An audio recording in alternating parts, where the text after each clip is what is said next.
सुमन थोड़ा डरी हुई सी आवाज़ में पति की ओर देखती हुई बोली, शंकर तुम कोई काम तो करते नहीं। मैं कब तक अपने छोटे मोटे खर्चे के लिए मायके वालों के सामने हाथ फैलाती रहूंगी। मुझे यह सब बिल्कुल भी अच्छा नहीं लगता। देखो मुन्ना का दूध खत्म हो गया है, मेरे मोबाइल का रिचार्ज भी करवाना है, थोड़ा राशन पानी का सामान भी लेकर आना है। चीनी और चाय पत्ती तो बिल्कुल भी नहीं है घर में। मुझे कुछ दवाइयाँ लेनी है और अम्मा जी के लिए एक सूट खरीदना है। तो तुम मुझे कुछ रुपए दे दो। मैं जब मायके गई थी तो मम्मी ने मुझे 2,000 रुपये दिए थे, तब से मैं उसी से किसी तरह बचा बचा कर घर चला रही हूँ। अब तो मुझे 1 रुपये के लिए भी किसी का मुंह देखना पड़ रहा है। मेरी मम्मी ने भी कल मुझे सुना दिया कि तुम्हारी शादी हो गई है तो कब तक हम तुम्हारा करते रहेंगे। लेकिन मैंने तो उनसे कुछ मांगा भी नहीं। वह बस यही पूछ रही थी कि तुम्हारी नौकरी लगी या नहीं लगी, तो बदले में मुझे उन्होंने इतना कुछ सुना दिया। तुम ही बताओ मायके में और ससुराल में मेरी क्या इज्जत रह जाएगी। घर में मेहमान आते हैं तो उन्हें पिलाने के लिए मेरे पास दूध चाय पत्ती तक के रुपए नहीं होते। फ्रिज एकदम खाली पड़ा है, राशन के डिब्बे भी खाली ही पड़े रहते हैं। ऐसे गरीबों वाली जिंदगी हम कब तक जिएंगे। मैं यह नहीं कहती कि तुम मेरे लिए नया मकान बनवा दो या एक घर कार खरीद दो, लेकिन कम से कम घर की खर्च के लिए तो मुझे रुपए दो ना। शंकर गुस्से में बोला और कहने लगा, फिर से शुरू हो गई तू। देख तेरे पास कहीं ना कहीं कुछ रुपए पड़े होंगे। सुमन धीरे से बोली, नहीं शंकर, मेरे पास कोई रुपए नहीं है। होते तो मैं तुमसे नहीं मांगती। तुम प्लीज़ कोई ढंग का काम करो ना, ऐसे कब तक चलेगा। उसकी बात पूरी होने से पहले ही शंकर ने उसे एक जोरदार थप्पड़ मारते हुए कहा कि पहले बच्चों के लिए पीछे पड़ी थी, तेरा शौक पूरा करने के लिए मैं बच्चा गोद लिया ना, और अब तू मुझे नौकरी करने के लिए भेज रही है। जहाँ नहीं जाता मैं नौकरी करने, जो जैसे चल रहा है चलने दे, समझी तो तुम। सुमन भी गुस्से से भड़क उठी और कहने लगी, इस बच्चे के दूध के लिए पैसे मांग रही हूँ मैं, वह तो तुमसे होता नहीं तो फिर यह बच्चा लाए किस लिए हो। इतना कहकर वह रोने लगी तो शंकर ने गुस्से में अपनी जेब से कुछ रुपए निकाल कर उसके मुंह पर फेंकते हुए कहा, ले तेरी जैसी औरतों तो बाजारे औरतों की तरह होती है, बस रुपए पैसे के लिए रोती रहती है। इतना कहकर गुस्से में वह उसे गंदी गंदी गाली देते हुए भी कमरे से बाहर निकल गया। सुमन पीछे से चिल्लाती हुई बोली, तुम्हारे जैसे आदमी के साथ तो मुझे रहने का वही मन नहीं करता। तब वह पीछे पलटा और कुटिलता से मुस्कुराते हुए बोला, अच्छा तो कहाँ जाएगी। तो मैंने जानबूझकर तेरे गले में बच्चा बांधा है। बहुत ऊंची उड़ान भरने की कोशिश कर रही थी। इतना तो मुझे तुझे जॉब करनी थी, तुझे घर से बाहर निकलना था। अब बच्चे को गले में लटका कर ढूंढती रह जॉब। देखता हूँ कि तू जीवन में क्या करेगी। तू जॉब करके बाहर वालों के सामने मुझे निकम्मा और नीचा दिखाने की कोशिश कर रही थी ना, कि मैं कोई काम नहीं करता हूँ, तो तुझे कमाने के लिए बाहर निकलना पड़ता है। तो अब ऐसे ही घुट घुट कर जिंदगी बिता और एक एक रुपये के लिए मेरे सामने हाथ फैलाती रहे। इतना कहकर वह गुस्से में घर से बाहर निकल गया तो सुमन एक जगह पर ही बैठी रही। उसे समझ नहीं आ रहा था कि उसकी गलती क्या है।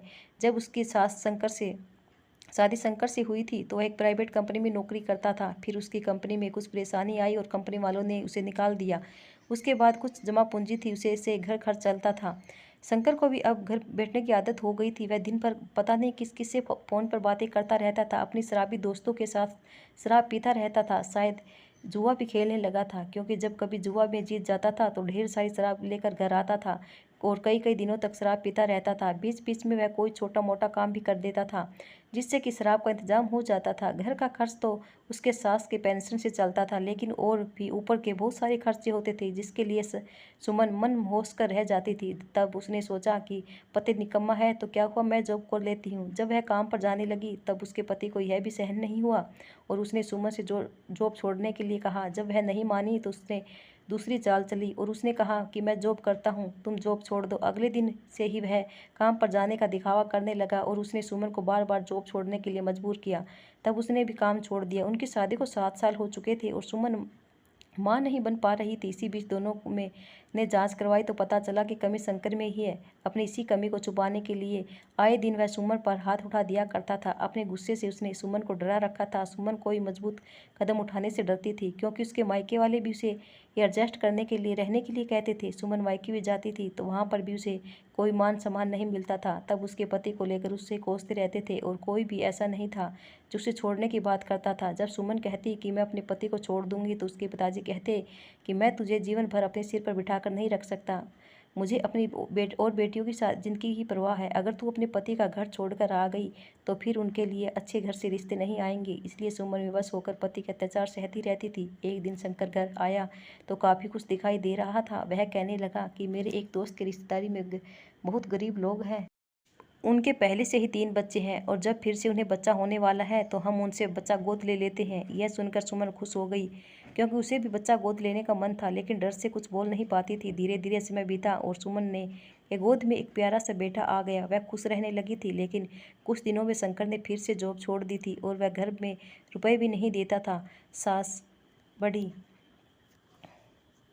मुश्किल से अपनी पेंशन से घर चला रही थी, लेकिन अब घर और भी ज़्यादा बढ़ गए थे और सुमन के पास बिल्कुल भी रुपए नहीं होते थे। तो आज वह शंकर को समझाने की कोशिश कर रही थी, लेकिन शंकर की बात सुनकर तो उसके पैरों तले जमीन ही खिसक गई कि शंकर यह बच्चा केवल उसके पैरों में बेड़ियां डालने के लिए ले आया था। उसे समझ नहीं आ रहा था कि वह क्या करे। इतने सालों से वह अपनी सारी इच्छाओं को मार मार कर जीती आई थी। कभी वह बाजार चली जाती तो अपनी नज़रों बंद कर कर चलती थी, क्योंकि बाजार में कभी गोलगप्पे चाट वगैरह दिख जाते थे तो उसे खाने का मन करने लग जाता था। लेकिन उसकी जेब से इस बात की इजाज़त नहीं देती थी। जब कोई तीज त्योहार होता था तो महिलाएं श्रृंगार का सामान खरीदती थी, तभी सुमन मन महोस कर ही रह जाती थी। लेकिन आज पति की बातें सुनने के बाद उसे समझ में आ रहा था कि वह कितनी बुरी तरह से फंस कर रह गई है। वह रो रही थी, तभी उसे अपने कंधे पर किसी का स्पर्श महसूस हुआ। उसके पीछे पलट कर देखा तो उसकी सास स्नेहा जी खड़ी थी। उनकी आंखों में आंसू थे। वह बहुत बहू के दर्द को समझ रही थी। उन्होंने धीरे से कहा, बहू मेरा यकीन करो, मैं बहुत बार शंकर को समझाने की कोशिश की, लेकिन वह मुझ पर ही हाथ उठाने लगा, बढ़ने लगता है। इसलिए मैं ही डर कर खामोश रह जाती हूँ। मुझे बड़ी शर्म आती है कि अगर उसने मुझे मार दिया तो मैं लोगों को क्या मुंह दिखाऊंगी। वह सब लोग मेरी परवरिश पर ही सवाल उठाएंगे।